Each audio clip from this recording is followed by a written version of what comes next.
ఎలా అనిపిస్తుంది? ఎందుకు ఈ ప్రభుత్వం అసలు దేనికి ఎవరికి ఏం మంచి చేస్తున్నాడు? వచ్చిన కానీ హింసకండే పథకాలు కూడా తిరోగమనం పడుతున్నాయి అంటున్నారు. ఆయన చెప్పే పనులు ఒకటి చేశాడా? దేనికయ్యా ఆయన?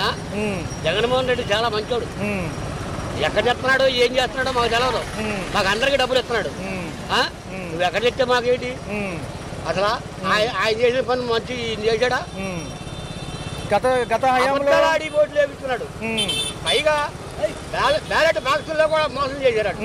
ట్యాంపరింగ్ అంటారు అయితే ఉమ్మాడికి కూడా. ఓకే బాబాయ్ గారు, మరి వాలంటీర్లు తీసారుగా? రైతుకి భరోసా అన్నాడు, ఇచ్చాడా? ఇవ్వలేదుగా. పిల్లలకి అన్నాడు, డబ్బులు వేసాడా? అవి కూడా ఎవరు అంటున్నారుగా, సరిపోవు డబ్బులు, లోటు బడ్జెట్ లో ఉందంటున్నారు వీళ్ళు. అది తెలవదా ముందు నీకు? 40 ఏళ్ళు ఇంట్రెస్ట్ నీకు అది తెలవదా? తెలవకుండా ఎందుకు ఇచ్చావు? ఆ పవన్ కళ్యాణ్ ఒకడు అంటే ఎలక్షన్ నిమిత్తం ఎన్నో చెబుతాం, అన్ని చేస్తామని ఆయన దించేస్తారు. ఉందరో నిన్ను పథకాలు అమలు చేయాలంటే భయం వేస్తున్నారు. ఆ మధ్య అసెంబ్లీలో ఈయనే అన్నాడుగా. ఈయనే అన్నాడు కదా. ఎందుకు ముందు తెలవదా నీకు? నాకు రాజకీయం బాగా అనుభవం అని చెప్పావు. అది తెలవదా నీకు? అంటే మరి ఈయన మళ్ళీ ఇంకో మాట ఏమన్నారంటే సంక్షేమానికి ఎక్కువ ఇవ్వడం వల్ల లోటు బడ్జెట్లు వెళ్తున్నాయి అంటున్నారు ఈయన. లోటు బడ్జెట్లా? కరెంట్ ఛార్జీలు ఎన్ని పెంచావు? పెంచుతున్నావు. ఇప్పుడు మొన్న 45 పైసలు పెంచాము, వచ్చే నెలకి 90 పైసలు అంటున్నావు. చెయ్యి, నీ ఎటువంటి చెయ్యి. నువ్వు ఎన్నాళ్ళు చేస్తావు, నువ్వు ఎన్నాళ్ళు ఉంటావు చూస్తాం. జమిలీ ఎన్నికలు వస్తే ఎవరు గెలుస్తారు? అదే ఆయా చెప్తావు. కుదరదు. కేంద్రం నుంచి సపోర్ట్ ఉంది. ఈసారి పోలవరం అమరావతి ఏమవుతుంది? రైతులకి మరి ఆస్కారమేనా? రైతులకి ఏమన్నా? ఆయన వచ్చి ఆస్కారమే. ఆయన అయితే మంచి చేస్తాడు. ఈ నెలలో 3 సార్లు బయటకు వస్తానంటున్నాడు ఆయన. ఒక పక్క చూసుకుంటే ఇచ్చేస్తాడు. ఏమి లేదు, ఇంట్లో ఉన్న ఆడవాళ్ళని కూడా లాక్కెళ్తాడు. గత హయాంలో 30,000 మహిళలు మిస్ అయ్యారు పవన్ కళ్యాణ్ అంటున్నాడు. ఏంటి ఆయన చెప్పేది? ఆయాలు పుట్టి ఎగరేసాడు. ఇవాళ ఎగరేయడే. అక్కడెక్కడో కాకినాడ కోర్టులో మరి ఎన్ని టన్నులు, 1,00,000 టన్నులు పోయింది. వీళ్ళ ప్రభుత్వంలోనే కదా. వీళ్ళ ప్రభుత్వమే సీజ్ చేసిన బియ్యాన్ని మళ్ళీ అక్కడ దాకా ఎక్కడ వచ్చినాయి అంటే మాట్లాడలేదు. ఆడెవడో అమెరికాలో ఉండవని లాక్కొచ్చారు. నువ్వు ఎక్కడ వదిలిపెట్టిన అన్నాడు పవన్ కళ్యాణ్. ఇవాళ ఏం చేశాడు? అదాని గురించి తప్పుడు కోతలకు వస్తున్నారు. అవన్నీ అబద్ధాలు. వాలంటీర్ల పరిస్థితి ఏంటిగా? వాలంటీర్ తీసుకోడు, ఈయన ఉండగా తీసుకోడు. రైతులకు పెట్టుబడి సాయం అన్నారు, ఇచ్చే పరిస్థితి ఏమీ సున్నాయే. రేపు జగన్మోహన్ రెడ్డి గారు సంక్రాంతి వెళ్ళగానే వస్తాడు. జనవరి 3వ వారం నుంచి బయటకు వస్తానంటున్నాడు ఆయన. సంక్రాంతి అయిన అనంతరం గ్యారెంటీగా వస్తాడు బాబు. ప్రజలు ఆహ్వానిస్తారా?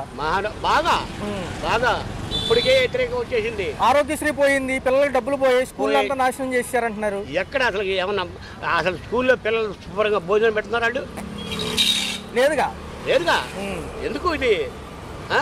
ఎంతమంది ఎక్కడో స్కూల్లో కూడా నాశనం చేశారు. వార్తలు ఈ రోజున కడుపు నొప్పులు. అవును. ఏంటికయ్యా నువ్వు పట్టించుకున్నప్పుడు ఎందుకు? నువ్వు గ్రామాల్లో రోడ్లకు కూడా టోల్ గేట్లు పెడతారంట. అది జగన్మోహన్ రెడ్డి గారు రోడ్లు వేయలేదని చెప్పాడు అప్పుడు. ఇవాళ రోడ్లు వేస్తున్నాడా? ఎక్కడ వేస్తున్నాడు? గుంటలో చచ్చిపోతున్నారు. ఇక అయిపోయినట్టే జనం సీన్ అయితే ఈసారి. ఆయాలు వస్తుంది నీకు. ఉమ్మాటికి కూడా నిప్పులు కుండా నెత్తి మీద ఉంటుంది చూస్తావు. పైనుంచి ఆడుతున్నారు మోడీ గారు. ఆయన పరిస్థితి ఏంటంటారు మరి? ఆయన ఎవరు వచ్చినా కలుపుకుంటాడు కదా ఫస్ట్ నుంచి. ఆయన మా జగన్మోహన్ రెడ్డి గారు తప్పు చేశాడు. ఆ తప్పు వలన ఈయన వెనక్కి వెళ్ళాడు. ఆయన మాట ఎన్నట్టయితే ఈయన ఎప్పుడు కూడా ఉండేవాడు. ఆయన మాట అలా మా రాజకీయం నేను ఒక్కడే మొగోడిని కాదు. అవును. ఉచిత ఇసుకన్నారు, ఏం దొరుకుతుందా? రాజకీయంలో నేను ఒక్కడే మొగోడు కాదు, నాకంటే తలబడి వాళ్ళు ఉంటారు. వాళ్ళని కూడా నువ్వు సరి చేసుకోవాలి. మనయే తెలివితేటలు కాదు, అందరూ తెలివితేటలు ఉన్నాయి. ఆ తెలివితేటలకి మనం కూడా ఉపయోగపడాలి. ఉపయోగపడినప్పుడు తెగ వస్తాయి తిప్పలు. Okay, right. తెగ వస్తాయి తిప్పలు.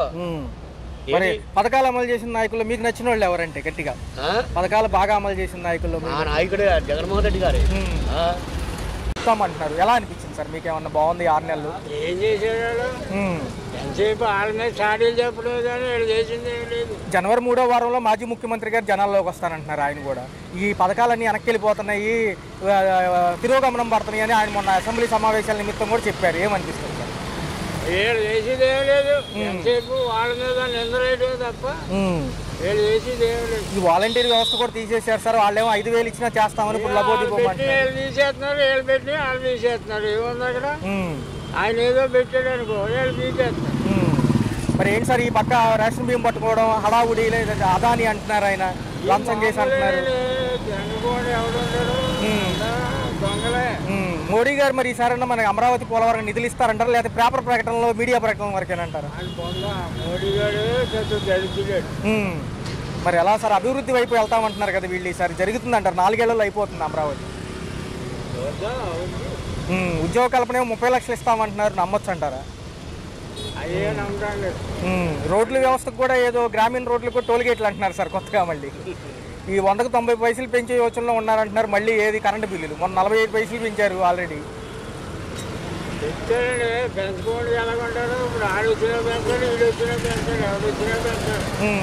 మరి మోడీ గారు ఎంతసేపు ఎవరు వచ్చినా కలుపుకుంటారు, గత 5 ఏళ్ళు ఈయన అన్నారు, ఇప్పుడు ఈ 5 ఏళ్ళు వీళ్ళు, ఆయన పాపం గడుపుకుంటారు తప్ప. మరి దక్షిణాది రాష్ట్రాల మీద చిన్న చూపే కదా సార్ ఫస్ట్ నుంచి కూడా వాళ్ళకి. రైట్. ప్రభుత్వ పాలన గురించి కూటమి ప్రభుత్వాలు ఈ నెల 15 నుంచి కూడా మంత్రులు, కార్పొరేటర్లు, వార్డు మెంబర్లు ప్రజల్లోకి వచ్చి సమస్యలు తెలుసుకుంటామంటున్నారు. రెండోది 6 నెలలు ఏం చేసామో కూడా చెప్తామంటున్నారు. ఎలా అనిపిస్తుంది? మనది ఏముందండి, పబ్లిక్ ఉంటుంది చెప్పండి, మనకేం కనిపించవు కదా. ప్రస్తుతానికి అయితే ఏం డెవలప్మెంట్ అయితే కనిపించలేదు. పథకాలు కూడా ఇంకా ఏం రాలేదు అంటున్నారు. ఫ్రీ బస్ అన్నారు, ఫ్రీ బస్ కూడా లేదు లేడీస్. అదే పథకాలు ఇంకా ఇంప్లిమెంటేషన్ అవ్వలేదు. మాజీ మంత్రులకు సంబంధించి జగన్మోహన్ రెడ్డి గారు కూడా జనవరి 3వ వారంలో బయటికి రాబోతున్నారు సార్. అయితే ఏంటంటే డిసెంబర్లో 3 డేట్లు ప్రకటించారు సార్, 12 ఒకటి, 27 ఒకటి, తర్వాత జనవరి 3 ఒకటి. ఈ సార్ రైతు సమస్యల కానించి మిగతా పథకాల అమలు గురించి మాట్లాడతామంటున్నారు. ఎలా ఉండబోతుంది అంటారు? వాళ్ళు ర్యాలీ చేస్తా ఉంటున్నారు. అవును సార్, ప్రభుత్వాన్ని మాట్లాడుతాం. ఈ రిప్రజెంటేషన్స్ తో పాటు కలెక్టరేట్ల దగ్గర అర్జీలు ఇస్తామంటున్నారు. పర్లేదు అంటారు. తీస్తారు, అవన్నీ కొంచెం ఇబ్బందిగానే ఉన్నాయి కదా జనాలు. వాళ్ళేమో గతంలో 5,000కి చేశారు సార్, 10,000 అన్నారు కానీ మళ్ళీ 5,000 ఇచ్చినా చేస్తామంటున్నారు. జీవో లేదని పక్కన పెట్టారు. మరి ఏంటి సార్ ఉప ముఖ్యమంత్రి పవన్ కళ్యాణ్ గారు పనితీరులు ఎలా ఉన్నాయి? పవన్ కళ్యాణ్ ఏముందండి, ఇంకేం అటువైపు కదా, మన వైపు కాదు కదా. మన వైపు అయితే మన వైపు ఇంకేం లేదు డెవలప్మెంట్. కాకినాడలో ఈ రేషన్ బియ్యం పట్టివేత కానివ్వండి, సీజ్ ద షిప్ అంటున్నారు కదా ఆయన కూడా ఈ మధ్య. ఎలా చెప్తున్నారు కదా, అక్కడ అటు ఉంటుంది తప్ప మనకైతే ఇటువైపు. ఒక పక్క కొంచెం షర్మిల గారు నెగిటివ్ అయ్యారు. దీనికి ఎందుకంటారు? కాంగ్రెస్ లో బలోపేతాని కోసం అంటారా, లేకపోతే ఏమంటారు? ఐడియా లేదు. అలా ఎలా ఉండబోతుంది ఈసారి అమరావతి పోలవరం కళ ఎలా ఉండబోతుంది అంటారు? అమరావతి అంటే చూడాలి. జనవరి నుంచి పనులు మొదలు పెడతామంటున్నారు. ఈ జనవరి నుంచి వచ్చే సంవత్సరం ఏమన్నా అయితే అయితే అన్నగారు మరి ఏంటి సామాన్యుడి పరిస్థితి ఏంటి? నిత్యావసర సరుకుల ధరలు ఎక్కువైపోయినాయండి. ఇప్పుడు ఎప్పుడన్నా కానీ మనకి మనది ఎక్కడన్నా మారదు మన జీవితాలు. రేట్లు దంచేస్తున్నారు అన్ని. కరెంట్ ఛార్జీలు ఏమో 190 పైసలు అంట. ఎలా కరెంటు అన్ని పెంచారు, ప్రతిదీ పెరిగింది. కందిపప్పు ప్రతిదీ. కూరగాయలు ఇది వరకు 200 తీసుకొచ్చి సరిపోయేది, ఇప్పుడు 500 తీసుకొచ్చినా సరిపోదు. అలా అయిపోయింది. కేంద్రం సపోర్ట్ ఉంది కాబట్టి ఈసారి మనకి ఫండ్స్ గట్టిగా రిలీజ్ అవుతాయి అంటారు డెవలప్మెంట్ వైడ్గా. డెవలప్మెంట్ అయినా కానీ రేట్లు అయితే తక్కువ, రేట్లు పెరుగుతూ ఉన్నాయి. ముందు వీటిని రేట్లు కంట్రోల్ చేయాలి. అలా యువతకి 20 లక్షల ఉద్యోగాలు ఇస్తామంటున్నారు. అయితే 4 ఏళ్లలో సాధ్యమేనంటారా, లేకపోతే ఐటీ సెక్టర్ ఇప్పుడు రాదు కదా ఒకసారి? అవన్నీ జరగవండి. జాబులు అన్ని రావడం అనేది అసలు, అది గవర్నమెంట్ జాబ్ అయితే అసలు. ప్రైవేట్లో ఏమన్నా తెప్పించి వీళ్ళు స్కిల్ డెవలప్మెంట్ అలాంటివి చేస్తారు తప్ప డైరెక్ట్ గవర్నమెంట్ జాబ్ అయితే జాయిన్ ఇచ్చినట్టయితే ఇవ్వలేదు. అది నా ఒపీనియన్. అన్నయ్య గారు మోడీ గారికి సపోర్ట్ ఉంది, పవన్ కళ్యాణ్ గారు కూడా పద్దాకు వెళ్తున్నారు కాబట్టి ఈ జమిలీ ఎన్నికలు ఏదైనా పాసిబిలిటీ ఉందా? 2027 అంటున్నారు. అంత యంత్రాంగం ఉందా మనకి అసలు? అంటే దేశం మొత్తం ఒకేసారి 1 నేషన్ 1 ఎలక్షన్ అంటున్నారు కదా. లేదు లేదు, పాసిబిలిటీ లేదంట. రైట్. అన్నట్లయితే కొత్త ప్రభుత్వాలు వచ్చాయి, కొన్ని కొత్త పథకాలు తీసుకొచ్చారు. ఎలా అనిపిస్తుంది? ఈ ప్రభుత్వం వచ్చింది కానీ మళ్ళీ నూనె ప్యాకెట్లకి మొత్తం రేట్లు పెరిగాయి. మళ్ళీ పిల్లలకి టిఫిన్ చేయాలన్నా ఏం చేయాలన్నా టిఫిన్లు ఉంటేనే మనం చేసేది. నూనె ప్యాకెట్ 170 నూనె ప్యాకెట్లు అవి మొత్తం పెరిగిపోయాయి. ఏదైనా తినాలన్నా కూరగాయలు, టమాటాలు, వంకాయలు, టమాటా ఏదైనా కొనాలి, రేట్లు మొత్తం పెరిగి. ఒక పక్క మళ్ళీ ఏమంటున్నారంటే జనవరి నుంచి కూడా మళ్ళీ కరెంట్ ఛార్జీలు పెంచనున్నారు. 45 పైసలు పెంచారు ఆల్రెడీ.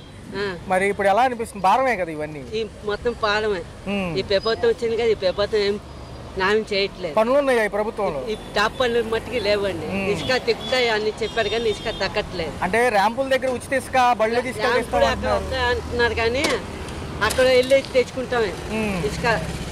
ఈ ప్రభుత్వం 2000కి ఇస్తాను అని చెప్పారు కానీ మొత్తం అబద్ధాలు. గతంలో బాగుందా? జగన్మోహన్ రెడ్డి ఉండేటప్పుడు ప్రభుత్వం బాగుంది, ఈ ప్రభుత్వం బాగలేదు. మరి మరొక అంశం చూసుకుంటే మరి ఈయన ఈ జనవరి తర్వాత జగన్మోహన్ రెడ్డి గారు జనాల్లోకి వస్తాడంట ప్రజల సమస్యలు తెలుసుకోవడానికి. 6 నెలలు ఏం చేశారని అడుగుదామని చెప్పి. ఇక ఇప్పుడున్న కూటమి ప్రభుత్వాలు చంద్రబాబు నాయుడు, పవన్ కళ్యాణ్ గారు ఉన్నారు కదా. ఈ పవన్ కళ్యాణ్ సినిమాలు యాక్టింగ్ చేయాలి కానీ బయటకి యాక్టింగ్ రాదండి. పవన్ కళ్యాణ్ సినిమాలు చూసుకోవాలి కానీ సినిమాలు ఫైటింగ్లకి దానికి న్యాయం చేస్తారు కానీ ఈ ప్రభుత్వంకి పనికిరాదు. అంటే కొడుకు జనం సమస్యలు పట్టించుకోరండి. చంద్రబాబు గారు వేస్ట్. ఈ జగన్మోహన్ రెడ్డి వచ్చినాక న్యాయం అయితే పథకాలు అప్పుడు బాగున్నాయి, మరి అప్పుడు బాగున్నాయండి, ఇప్పుడు బాగలేదు. అప్పుడు అమ్మ వాళ్ళు వచ్చి మొత్తం వచ్చాయి. ఈ అమ్మ వాళ్ళు అంటున్నారు కానీ ఈ అమ్మ వాళ్ళు రావు. 3 క్యాష్ పండారు పిడి అన్నారు, ఆ పండారు కానీ రావు. అది రైట్ బాబు అంటున్నాయి అంటున్నారు. పర్లేదు కంట్రోల్లోకి వచ్చినాయి అంటారా? ఎలా ఉన్నాయి సార్? నూనె బ్యాట్ 160 రూపాయలు ఏముంది, రేట్లు అన్ని పెంచి బాగా పెరిగింది. జనాలను ఇచ్చిన బూడి తప్పితే ఏం లేదు సార్. మరి కరెంట్ ఛార్జీలు 100కి 90 పైసలు పెంచామంటున్నారు. స్మార్ట్ మీటర్లు కూడా కొత్తగా రాబోతున్నాయి సార్. రీఛార్జ్ చేస్తేనే ఓకేనంట సార్. మరి ఎలా అనిపిస్తుంది సార్? చాలా మంది మనం ఎన్నుకున్నాక మనం ఓటేసా మన కర్మ అనుభవించాల్సింది. మరి ఉచితాలు ఎంతవరకు ఇవ్వచ్చు అంటారు సార్ జనాలకి? ఉచితాలు ఇస్తారు, ఎడం చెప్తే కుడి చెప్తే ఇస్తారు, ఎడం చెప్తే నొక్కుతారు, మనం వడ్డిస్తారు. ఏముంది, ఏదైనా వడ్డీ. సార్ కూటమి ప్రభుత్వాలు ఈ నెల 15 నుంచి ప్రజల్లోకి వస్తాయి అంటే 6 నెలలు ఏం చేసామని ఈ కూటమి ప్రభుత్వం మంత్రులు, నియోజకవర్గ కార్పొరేటర్లు, ఎమ్మెల్యేలు ప్రజల్లోకి వచ్చి 6 నెలలు ఏం చేసామని చెప్తారండి సార్. ఎలా అనిపిస్తుంది? చెబితే ఈయన వాళ్ళు అంటారు, ఎన్నాళ్ళు తిట్టుకుంటా వెళ్తారు.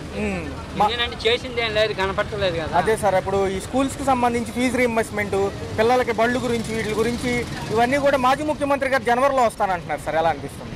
వస్తే ఏముంది, చూస్తారంటే ఏమీ లేదు సార్. వాలంటీర్లు పక్కన పెట్టారు, అవసరం లేదంటారా? ఇస్తున్నారుగా 15,000 ఇస్తున్నారు, వాళ్ళకి పెంచారుగా. లేదు సార్, అసలు సెక్షనే లేదు, జీవో లేదని పక్కన పెట్టారు కదా సార్. మరీ మంచిది పెడితే ఏంది, వాళ్ళ వల్ల ఉపయోగం ఏముంది? ఏమీ లేదు. వస్తే పెన్షన్ రోజు తప్పితే ఏమీ లేదు. దానివల్ల సమాజం పాడైపోయింది సార్. ఈసారి విజయవాడ వాసులు అమరావతి డెవలప్మెంట్ చూడొచ్చు అంటారు. 4 ఏళ్లలోనే అభివృద్ధి అంటున్నారు. జనవరి నుంచి మొదలవు. ఇంతవరకు ఏమీ లేదు, చూస్తాం అనేది భగవంతుడి దయ. ఉచిత ఇసుక ఏమైనా దొరుకుతుందా సార్? ఏం లేదు. Okay sir. అంతగోలుగా దోచేది. Okay sir. కూటమి ప్రభుత్వాలు ఈ నెల 15వ తారీఖు నుంచి కూడా జనంలోకి వచ్చి చెప్తారంట సార్. అసలు ఎందుకు చేయలేకపోతున్నాము, మిగతా అంశాలు ఏమున్నాయని కొంతవరకు ఇచ్చిన 2 పథకాల గురించి వివరిస్తామంటారు. ఎలా ఉండదు, మీకు ఏమన్నా చూసారు? ఏం పథకాలు ఇచ్చారు? 2. ఒకటేమో గ్యాస్ సిలిండర్ అండి సార్, ఇంకోటేమో పెన్షన్ పెంపాలి సార్. పెంపు ఇంకా రాలేదు కదా. మామూలుగా ముసలి వాళ్ళకి ఇచ్చేదా? అవును సార్, ముసలి వాళ్ళకి ఇచ్చేది రెగ్యులర్ గా. పర్లేదంటారా? ఈసారి సమస్యలు ఏమైనా ఉంటే చెప్పుకోవచ్చు అంటారా? సమస్యలే ఇంకా తీరవట్లేదుగా చెప్తున్నారు. కానీ మాజీ ముఖ్యమంత్రి గారేమో జనవరి 3వ వారం నుంచి బయటకు వస్తానంటున్నారు సార్. ఈ లోపల కొన్ని కార్యాచరణలు ప్రకటించారు. ఈ నెల 11వ తారీఖు, తర్వాత చూసుకుంటే 27, 3 చేస్తున్నారు, చేయట్లేదు కదా సరిగా. ప్రకటన చెప్పడం అయితే చెబుతున్నారు. అయ్యా అమల్లోకి వచ్చేటప్పటికి జనాలు ఎదురు చూస్తున్నారు, చాలా ఇబ్బందిగా ఉంటుంది. 100కి 90 పైసలు కరెంటు బిల్లు పెంపు అంటున్నారు సార్. ఎలా ఉండబోతుంది? గతంలో వీళ్ళు వచ్చాక ట్రూ ఆఫ్ ఛార్జీలు తీసేస్తామన్నారు, మరి అవ్వలేదు కదా సార్. ఈసారి కష్టమే కదా సామాన్యుడికి. కష్టంగానే ఉంటుంది. మరి ఒక పక్కన పెరిగిన నిత్యావసర సరుకుల ధరలు, రేట్లు అన్ని పెరుగుతుంటే కష్టమే కదా. ఏదో అవసరాన్ని పెంచుకోవాలి కానీ అవసరమైనవి సార్. విజయవాడ వాసులుగా ఈసారి అమరావతి కళ చూడొచ్చు అంటారా? మనం విజయవాడలో ఉంటాం కాబట్టి, అమరావతి మనకి దగ్గర కాబట్టి 4 ఏళ్లలో అభివృద్ధి అంటున్నారు. జనవరి నుంచి పనులు మొదలవుతాయి అంట సార్. మొదలు పెట్టాలిగా. అభివృద్ధి అంటే మాటలు చెప్పడం కాదు, చేసి చూపించినప్పుడు అప్పుడు చేసినట్టు. ఇప్పుడు అన్న క్యాంటీన్ పెట్టారు, మంచి పని, మంచి పద్ధతి, అది బాగుంది. గ్యాస్ సిలిండర్ అన్నాడు, ఇస్తున్నారు. అట్లాగే చెప్పి కొన్ని మారి వచ్చినాయి అనుకో, జనాలకి మంచిగా ఉంటుంది. పనికిరాని అన్ని మందాగి బొందాగి ఎన్ని పెడతామో, ఆడవాళ్ళు ఏడిపించుకోవడం ఇవన్నీ ఇదేనా? ఏమన్నా పనికొచ్చాయని. ఈ ఉప ముఖ్యమంత్రి పవన్ కళ్యాణ్ గారు ఉన్నారు సార్. ఆయన రేషన్ బియ్యం పట్టుకోవడం కానివ్వండి, ఇవన్నీ ఎలా అనిపిస్తున్నాయి? మన కాకినాడలో పట్టుకున్నారు రేషన్ బియ్యం. ఏం తెలియదులే నాకు. పట్టుకోవడం మంచిదే కదా, మరి అంత దళాకోర వ్యాపారం అయితే ఎక్కడ సాగుద్ది? మరి జగన్మోహన్ రెడ్డి గారు ఏమో జనవరి నుంచి వస్తున్నారు కాబట్టి ప్రజలు మళ్ళీ ఆయన ఆహ్వానిస్తారంటారా ఈసారి? ఏమో ఆహ్వానించేవాడైతే ఎవడైనా ఆహ్వానిస్తాడు సార్. కేంద్రం సపోర్ట్ ఉంది కదా మనకి. అందులో కొంత మంచితనం ఉంటేనే ఎవరైనా ఆహ్వానిస్తాడు, మంచితనం లేకపోతే ఎవరు ఆహ్వానిస్తాడు? చేస్తాడు ఎవడో లేదు. ఈ వాలంటీర్ని పక్కన పెట్టారు సార్, అవసరం లేదంటారా ఇంకా? ఏం చెప్తారో అవసరం కొద్ది ఏదో చేస్తూ ఉంటారు.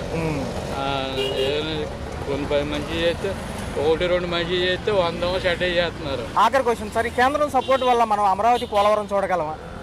ఏమో ఏం చేస్తారో ఇక ఎందుకు రైట్ సార్, థ్యాంక్ యూ.